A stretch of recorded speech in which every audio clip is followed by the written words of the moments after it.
everyone, my name's Lily and I'm the book reviewer behind Utopia State of Mind, and today we are back with a January Librofm wrap-up. If you're new to the channel, new to the series, basically every month I go through the Librofm sale audiobook picks and I tell you what is in my cart, what I've gotten, what I haven't read, and what I would recommend. So I normally go through all the different sale audiobooks that are recently added and I tell you my picks. Also, just so you know, all of the links down below are affiliate links. That means I make a commission off of them if you end up using them. You can just find the links on Librofm if you choose not to use them. If you don't know what Librofm is, it is a monthly audiobook subscription service. You basically pay for 1 credit and then you get that book. It is yours forever. And so you can listen to it forever. If you're currently an active member, you'll also get an additional 30% off all of these sale books. But you do not have to be a member to buy these sale books. All you need is an account. You don't have to pay for it, but you just need an account. And then you can buy any of these sale books and they can be yours as well. I'm going to start off with the Kiss Club playlist. So this is a curated playlist of romance books. These aren't all the romance books that are on sale. The first one is History is All You Left Me, which is a nostalgic fave. It's been forever since I've read this book. It is a YA contemporary story about love and grief and letting go of the past. I think I've read History is All You Left of Me at the same time as I read a bunch of Adam Silvera's backlist at that time. So it was just all of the Adam Silvera books kind of have all made into one mishmash book. But anyway, I really enjoyed History is All You Left of Me. Or All You Left Me. And I actually feel like this may have been the first book I read before I went. I don't remember the exact order of the books I read because I know that there's the one about like The First to Die. I know is one of the ones, but I don't think it's I don't think it's the first one in the series. But anyway, this one was really good. If you're looking for backlist books to read, this is a great pick. The next one is Artifacts of an Ex. This one is actually on my TBR and I own a physical copy of this. So this one is something that I want to read this year. So I haven't actually read it. Basically, it's going to be a YA contemporary, definitely with some romantic leanings based on the cover. I actually have never read a book yet by Jennifer Chen. I wanted to read Hungry Hearts? I don't remember what the title is, but it's an orange cover. And then I was going to read it, then I got a copy of this one, so I'm really excited. That's definitely something I want to read in 2026. Somewhere Between Bitter and Sweet is on sale. This one is a gorgeous dual perspective YA romance, but it's also this story about love and family expectations. There is a story of romance within this book, but at the same time, it's about identity and family and the love we have for community, love we have for family. It is so heart-wrenchingly good. I loved it so much. And it's basically just this story which has just really wrings all of the emotions out of you. It felt weird to call it a romance because it's more like a YA contemporary, but there's such a romantic tension within it. So I feel like if I had to reframe how I was going to talk to you about that, I would definitely say YA contemporary before any romance that you have in it. But it's just this really beautiful story about kind of trying to figure out where you belong and what that really means. Then there is Once Upon a Demon's Heart. And actually, I have not read anything from this author. It's the first book in a duology, I think. It's the first book in a duology. I have just seen this everywhere recently and I haven't read it. I know someone actually gave me a book from this author already, but I haven't read it and I haven't read this one, so I can't really tell you anything more about it. I know that it's dual narrator and I feel like this author is known, at least from what I've seen, about these fantasy romances at least. So this one is about a demigod knight and then the other person... And it has a time loop, so I'm actually really intrigued by this because if you've been following me for a while, you will know that time loops are kind of my thing. I really love them, so this is in my cart currently, but I have to check if it's the same one that I have, that I was gifted. Business Casual is also on sale. This is the last in the Love Light series book series. If you're interested in the series, definitely make sure to read this one. I feel like normally at least one of them are on sale, but I love B.K. Borison books, and I feel like I've only ever actually listened to B.K. Borison books. I've never actually read them on my Kindle. I love the audiobook narrators, and the Love Light series is so good. If you love a romance series, this is for you, a contemporary romance series. I know we get tons of kind of speculative fiction romance series, but contemporary romance series, I'm coming for you in 2026, and this is definitely one of them.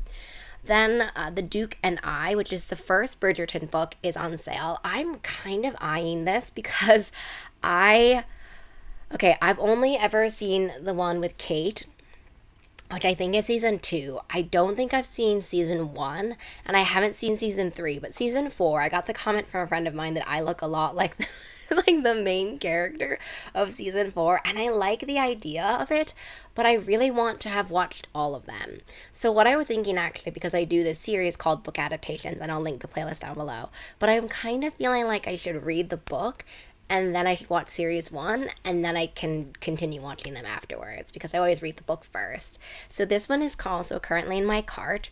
Cruel Seduction is on sale. This is Dark Olympus number 5. I talk about this every month because every month a different one of the Dark Olympus is on sale. I have not read Cruel Seduction. It's actually the last one that is the one I haven't read, if that makes any sense. I think I've read 1 through 4, but I haven't read 5. So I can't really tell you anything about it, but just go into this world expecting a loose Greek pantheon. I don't really feel that they stick to the stories that you may have heard and the stories that are in the pantheon. There's a lot of playing with it, especially as it goes on in the series, but they're super fun, super spicy, and I like the general idea of the world. I can't say too much about the series in general, though, because it has so far surpassed anything that I've even read so far, but there you go. Not Safe for Work is on sale. I actually read Not Safe for Work, and I really enjoyed it. I love workplace enemies, workplace tension. And they are on a tropical company retreat, and they have to kind of figure out why they're rivals. I mean, they know why they're rivals, but to figure out like the tension between them. I really, really enjoyed it. They are also engineers in this one, so there's a little bit of a STEM. There's also her confronting the sexism within the kind of the industry as a whole. So enjoyed this one a lot. It's also my favorite Nisha J. Tooley book. If you may have seen, I'm not a huge fan of the Artifacts of Urano series, but this one is super great. The Starving Saints is on sale. I've bought this already. I've talked about it so many times in Librofm videos. I really want to read it. I really, I don't know what to tell you. I've talked to you so much about it before, but basically it is a kind of medieval horror. There's a god, are there gods, or there's worship of some sort. There's also bees. Basically, what ends up happening? The castle is under siege, and so all of a sudden, like, the castle gets food, and then that kind of takes us down a rabbit hole of just other medieval horror stuff that's going to be happening, and just madness, right? Madness. So I'm really intrigued by this. I talk about it so much whenever it's on sale because I want to read it so badly. House of the Beast is on sale. I enjoyed House of the Beast a lot. It is not at all what I was expecting, but I really enjoyed it. If you like this story, which kind of talks a little bit about the things that our family makes us to be and what we would be like if we were separate from that, this is what it is. Basically, the main character is born out of wedlock, and basically to save her mother, she decides to go back into her estranged father's family, and her estranged father has a lot of power, but they also all serve one of the gods who demands a great sacrifice from them. So she decides to do that to kind of save her mother, but in reality, she kind of opens this can of worms because her mother passes away, and then she's left in this estate and in this kind of twisted family that worships this god, and the world kind of continues. I loved the way that the world continues. That was so fascinating to me, and I liked the way that these family politics, all the different families that worship the different gods. I liked that, how that kind of played out. And so in general, this one surpassed my expectations, and I honestly didn't even know where it was going to go. The Scammer is on sale. I read The Scammer in 2025, and I really enjoyed it. Tiffany Jackson is an auto-buy author for mysteries slash thrillers. If you've never read a Tiffany D. Jackson book, you have to, because Tiffany is so good at giving you these propulsive stories that are obsessive and captivating, where you kind of want to look away sometimes, but you are always watching. So basically in The Scammer, we're following this girl and she enters into this college. Her roommate's ex-convict brother ends up starting to live with them, and then he starts kind of telling them all stuff about his experiences and telling them about his worldview, I guess is what I'll say. There are just so many different ways that I love this. It talks about illusions, it talks about how much can we really know someone, much can someone really know of us. It talks a little bit about brainwashing. It felt entirely timely in the way that it discusses what do I say without spoiling it? In the way that it discusses how we can believe things about a person or believe things about the world. That's all I'm gonna say. With a name called The Scammer, I feel like you can kind of start seeing where this is going. But anyway, I love Tiffany D. Jackson books. I don't know if this is my favorite because nostalgically, Monday's Not Coming was the first book that kind of kicked it off for me, but it's definitely second, I think, on all of the Tiffany D. Jackson books I've read. The Princess Knight is a recent release, sort of, I guess, which is on sale. I really enjoyed this one. Basically, the princess it's kind of like a Legally Blonde meets a princess military academy. She's trying to win back a prince, and then she goes to this military academy and everyone's kind of like, who do you think you are? You're a princess, you're not at all a soldier. And she's there to kind of prove to herself and prove to everybody else that she is willing, right? Because basically she's in love with this prince, but he decides to make a different match that's more advantageous because he doesn't need just a princess, he also needs someone who will protect him and protect his kingdom in that way. So that was really good. I really enjoyed it. And it's a really fun kind of like Legally Blonde meets princess. She ends up sort of kind of falling for the prince's friend, who also has an interesting backstory. So this was really fun overall. And then finally, what I want to mention is that there are a few different Tahara Mafi books on sale. So basically, in the first OG Shatter Me series, Shatter Me is not on sale. So I'm sorry to say that, but basically every other book is on sale. Unravel Me, Ignite Me, Imagine Me, Find Me, Untie Me, Believe Me is not on sale. But basically, if you have been interested in the series and you've read it and just not picked up the other ones, this is a perfect example to kind of dive fully in and listen to all of those on audiobooks. Shatter Me is not really necessarily my thing. I'm not really there yet. I'll link down below my review of that one, but basically I've heard from a lot of people that the books get a lot better after about the third book, and that's where I am, not knowing if I should continue.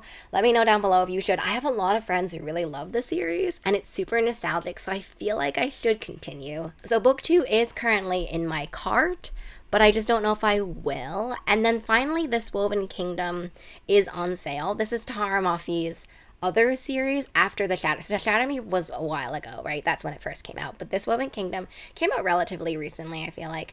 And it since then has had 4 books. And This Woven Kingdom is on sale, and Every Spiral of Fate is on sale. So basically, This Woven Kingdom is a series opener, and you can kind of get a really good idea of if you want to continue with the series. This Woven Kingdom is a complete departure from the Shatter Me world, which is sort of this kind of YA dystopia world in my mind, whereas This Woven Kingdom is definitely a YA fantasy. But I just wanted to mention those ones as well because I know that there are a lot of people who really enjoy Tahara Mafi books.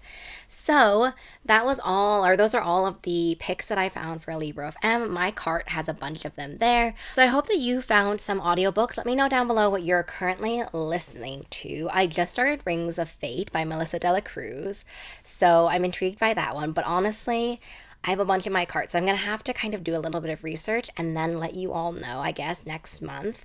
But anyway, I hope you have a really great rest of your reading day, week, month, and 2026 year, and I'll see you in the next one. Bye!